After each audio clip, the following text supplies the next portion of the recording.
नमस्कार दोस्तों, स्वागत है आप लोगों का आपके अपने YouTube चैनल हिंदी साहित्य वाला पे। मैं विक्रम वर्मा आप लोगों का बहुत बहुत स्वागत करता हूं। दोस्तों, जैसा कि आप लोगों को स्क्रीन पे दिखाई दे रहा होगा हिंदी का गद्य साहित्य और नीचे दिखाई दे रहा होगा निबंध शुक्लोत्तर युग। तो आप लोग को एक बार याद दिलाना चाहेंगे कि इससे पिछली क्लास में हमने शुक्ल युग पे चर्चा किया था, जिसमें प्रमुख निबंधकारों और उनके निबंधों को हम लोग एक एक करके देखे थे। उस पर चर्चा होता है, जिसमें रामचंद्र शुक्ल जी थे और फिर तमाम उसके बाद राइटरों का नाम था। अब हम लोग उसी क्रम में आगे बढ़ते हुए अब शुक्ल जी के बाद का जो युग आता है, जिसे हम लोग शुक्लोत्तर युग के नाम से भी जानते हैं, या छायावादोत्तर युग। ठीक है, तो छायावादोत्तर युग या शुक्लोत्तर युग या फिर शुक्ल जी के बाद का युग। ठीक, तो आइए अब हम लोग बात करेंगे कि इस काल में कौन कौन से मतलब प्रमुख निबंधकार थे और उनके जो निबंध बिल्कुल चर्चित थे या प्रमुख थे या महत्वपूर्ण थे, उस पर चर्चा करेंगे। तो चलिए एक एक करके हम लोग निबंधकारों के बारे में देखते हैं और फिर उनके निबंधों के। तो चलिए, जो सबसे पहला नाम आता है आप लोगों को स्क्रीन पे दिखाई दे रहा होगा, जैसे कि नाम है डॉक्टर भगवत शरण उपाध्याय। ठीक, जो सबसे पहला नाम आता है शुक्लोत्तर युग में, वो नाम है डॉक्टर भगवत शरण उपाध्याय। और चलिए फिर इनके जो नीचे कुछ प्रमुख इनके निबंधों को एकत्रित करके लिखे हैं। तो जिसमें सबसे पहला है निबंध साहित्य और कला। इनका दूसरा निबंध है साहित्यिक सांस्कृतिक निबंध, और जो तीसरा है इतिहास साक्षी है, जो 1960 में लिखा गया था। और जो 4 नंबर का निबंध है वो है इतिहास के पृष्ठों पर, और 5वां जो इनका निबंध है वो है खून के धब्बे। ठीक, तो ये रहे डॉक्टर भगवत शरण उपाध्याय के कुछ प्रमुख निबंध। अगला जो नाम आता है वो है डॉक्टर संपूर्णानंद।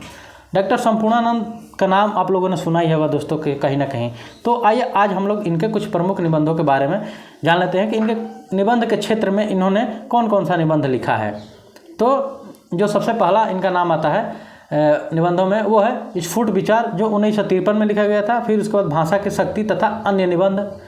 अगला है चिद विलास। अगला है जीवन और दर्शन। फिर पृथ्वी, ज्योतिर्विनोद, शिक्षा का उद्देश्य, समाज और आर्यों का आदि देश। ये रहे कुछ संपूर्णानंद जी के प्रमुख निबंध। चलिए अब हम लोग इसी क्रम में अगला नाम देखेंगे, और जो अगला नाम आता है वो है माखनलाल चतुर्वेदी का। माखनलाल चतुर्वेदी पे बात करते हैं। तो चलिए इनके कुछ प्रमुख निबंधों के बारे में बात करते हैं। तो जैसे है साहित्य देवता और अमीर इरादे गरीब इरादे, ये इनके कुछ प्रमुख निबंध है। आप लोग नोट करते चलिए, या तो आप लोग स्क्रीनशॉट ले लीजिए और साथ में बने रहिए, क्योंकि ये जो आपके निबंधकार और निबंधों के नाम लिखा है ये प्रमुख है। ये आपके यूजीसी नेट के सिलेबस में सीधे सीधे लिखा गया है कि प्रमुख निबंध और निबंधकारों के नाम बताना है या उनके बारे में चर्चा करना है। स्टार्टिंग में हम लोग इसके तो उद्भव विकास कैसे क्या हुआ, कब से शुरू माना जाता है, ये इन सारी चीज़ों पर चर्चा कर चुके हैं। अब जो समय है उसमें हम लोगों को प्रमुख निबंधों और निबंधकारों के बारे में बात करना है, क्योंकि इससे ज़्यादा लगभग क्वेश्चन पूछता नहीं है, बस यही पूछ देगा और कालक्रम के अनुसार बताइए तो कौन किसका निबंध है, इस टाइप के। तो चलिए अब हम लोग उसी क्रम में चल रहे हैं। पहले उनके निबंधों को जान लें, फिर इससे संबंधित क्वेश्चन भी लगभग कल या परसों से आप लोगों को इससे संबंधित कराया जाने लगेगा। तो जो अगला नाम आता है इसमें, अगला नाम है पांडे बेचन शर्मा, और इनका 2 प्रमुख निबंध है जो कि आप लोगों को दिखाई दे रहा होगा। पहला है बुढ़ापा और दूसरा है गाली। ठीक, चलिए अब इसी क्रम में हम लोग आगे बढ़ेंगे। तो अगला जो नाम आता है वो है वासुदेव शरण अग्रवाल, और इनके निबंध है। तो इनके निबंधों को इनके कालक्रम के अनुसार भी लिख दिए हैं, क्योंकि कभी कभी क्या होता है कि कालक्रम खुद के निबंधों का देके पूछ देता है। तो यहाँ पे क्यों लिखा है इस पर हम चर्चा करते हैं। जैसे दिया है पृथ्वीपुत्र, ये 1949, मातृभूमि। फिर तीसरा दिया है कला और संस्कृति 1958, और चौथा दिया है वेद विद्या, और 5वां है वाग्यधारा। ये जो वाग्यधारा है दोस्तों, इनका निबंध इतना महत्वपूर्ण है कि हमें नहीं लगता कि किसी साल छोड़ता है, किसी न किसी रूप में आप लोगों को क्वेश्चन पेपर में देखने को मिल ही जाता है। 1966 में लिखा गया था। तो कम से कम इतना तो याद कर लीजिए कि वाग्यधारा निबंध किसका है, तो वासुदेव अग्रवाल का है। कब लिखा गया था? 1966 में लिखा गया था। और इसके आगे पीछे 1-2 याद करते हैं, जैसे कला और संस्कृति याद कर लीजिए, वेद विद्या और पृथ्वीपुत्र। ये क्रम देकर और पूछ सकता है कि कालक्रम बताइए कौन पहले लिखा गया कौन बाद में। ठीक, चलिए अब हम लोग आगे बढ़ेंगे। अब आ जाते हैं हरिवंश राय बच्चन, और इनके जो आत्मकथा है आप लोग पढ़े ही होंगे दोस्तों। क्या भूलूं क्या याद करूं, कितना मतलब ज़बरदस्त बिल्कुल आत्मकथा है। तो आइए आज हम लोग पहले इनके कुछ निबंधों पे चर्चा करेंगे, क्योंकि अभी निबंध श्रृंखला ही चल रही है। तो निबंध में चर्चा करते हैं। तो पहला जो इनका निबंध है वो है नए पुराने झरोखे, जो 1962 में लिखे थे, और टूटी छूटी कड़िया 1973 में। चलिए अब आगे हम लोग बढ़ते हैं। तो इसी क्रम में अगला जो नाम आता है वो है परशुराम चतुर्वेदी। और चलिए अब हम इनके कुछ प्रमुख निबंधों के चर्चा कर लेते हैं। तो जो निबंध है वो ऐसे हैं, मध्यकालीन श्रृंगारिक प्रवृत्तियाँ। दूसरा जो है मध्यकालीन प्रेम साधना 1952 में लिखी गई थी। तीसरा नंबर जो है साहित्य पथ 1961 में। और 4 नंबर जो है भारतीय साहित्य की सांस्कृतिक रेखाएं। और लास्ट है नौ निबंध।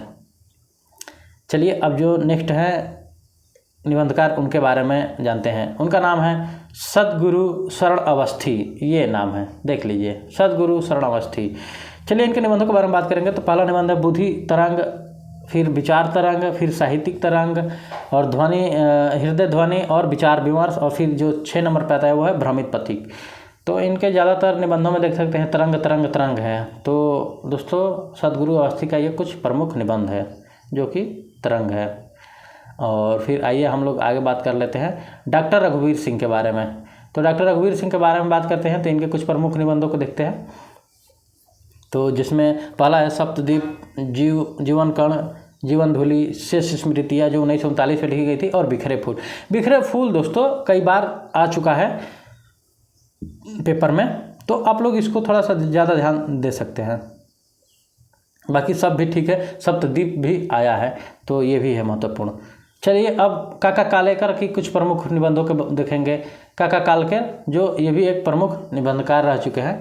तो इनका जो पहला निबंध है वो है जीवन का काव्य, और दूसरा जो है जीवन साहित्य। तो ये रहे इनके प्रमुख निबंध। अगला जो है इलाचंद जोशी। तो इलाचंद जोशी के कुछ निबंध है, चलिए इस पर हम लोग बात करते हैं। जो पहला है साहित्य सर्जना, जो 1939 में लिखी गई थी। विवेचना 1943, विश्लेषण 1953, साहित्यिक चिंतन 1934, और 5 नंबर पर है देखा परखा 1957। ठीक, तो ये रहे दोस्तों कुछ इलाचंद जोशी के कुछ महत्वपूर्ण निबंध। चलिए अगला जो नाम आता है वो है यशपाल। यशपाल का नाम आप लोग सुने ही होंगे। इनकी एक बहुत ही महत्वपूर्ण उपन्यास है दिव्या, जो बहुत ही चर्चित है। ये दिव्या दोस्तों यूपीएससी का सिलेबस में लगी हुई है। तो अगर आप लोगों को कभी मौका मिले तो दिव्या पढ़िए, बहुत मज़ेदार इनकी उपन्यास है। तो आइए पहले देखते हैं कि आज ये निबंध के क्षेत्र में क्या क्या लिखे हैं। तो इनका जो पहला निबंध है प्रमुख, न्याय का संघर्ष, जो 1940 में लिखे गए। दूसरा है बात बात में बात, तो 1950। तीसरा है देखा सोचा समझा, तो 1951।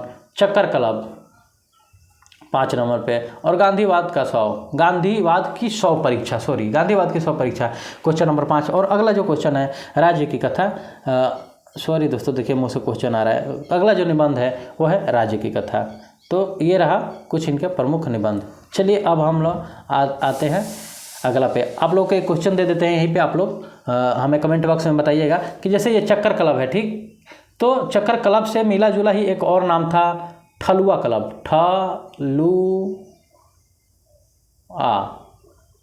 ठलुआ क्लब। ठीक, तो ये ठलुआ क्लब था। तो आप लोग कमेंट बॉक्स में बताइएगा ठलुआ क्लब है कि ठलुआ क्लब किसका निबंध था। ठीक है, इंतजार रहेगा आप लोगों का दोस्तों। जो हमारे दोस्त सबसे पहले जवाब देंगे हम उनके कमेंट को सबसे पहले लाइक करेंगे। तो आप लोग बताइएगा कि ठलुआ क्लब किसका मतलब निबंध है। चलिए अब हम लोग आगे बढ़ेंगे।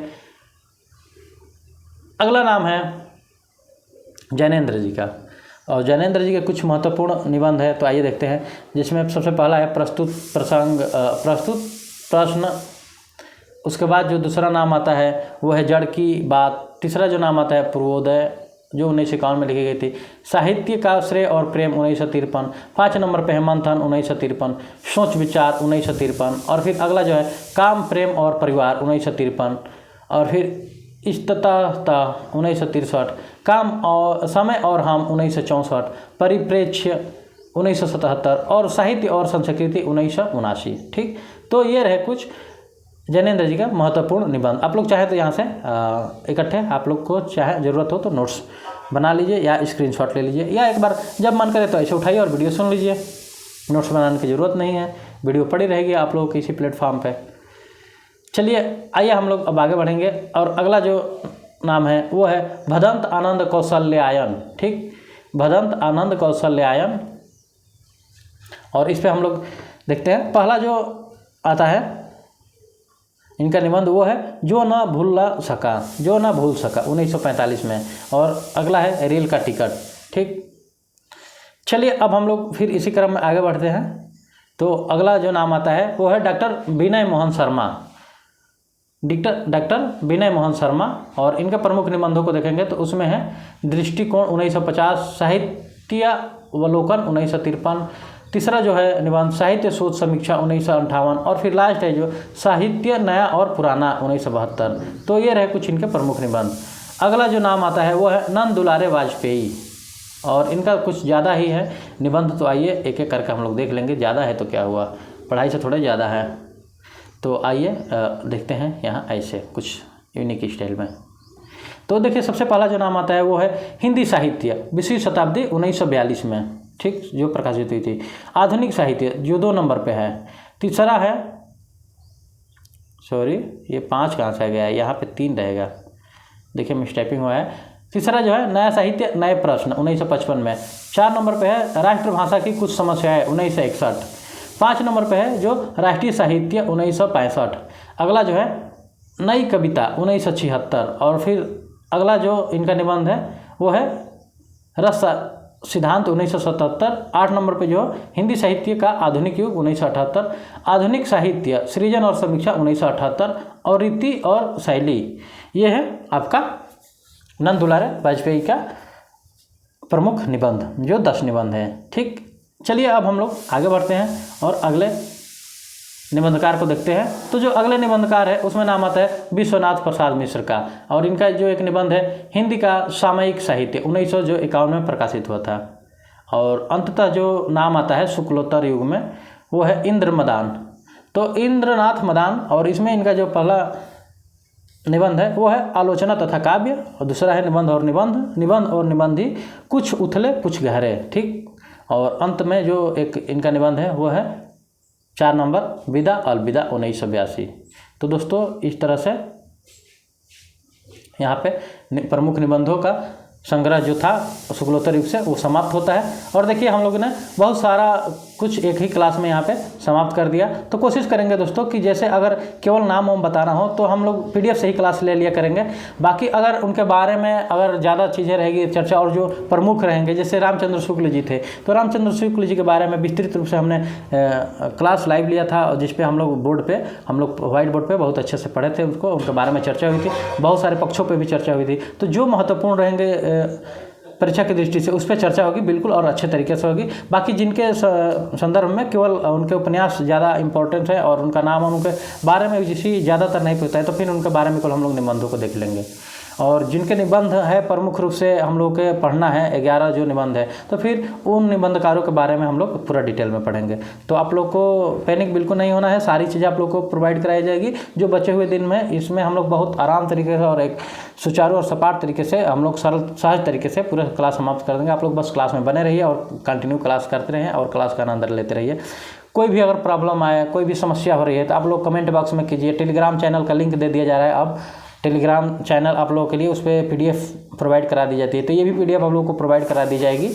आप लोग टेलीग्राम चैनल से जुड़ जाइए और इस प्लेटफॉर्म का आप लोग आनंद उठाते रहिए, पढ़ते रहिए, हंसते रहिए, मुस्कुराते रहिए और पढ़ते रहिए हमारे साथ हिंदी साहित्य वाला पे। तब तक के लिए दोस्तों नमस्कार, धन्यवाद।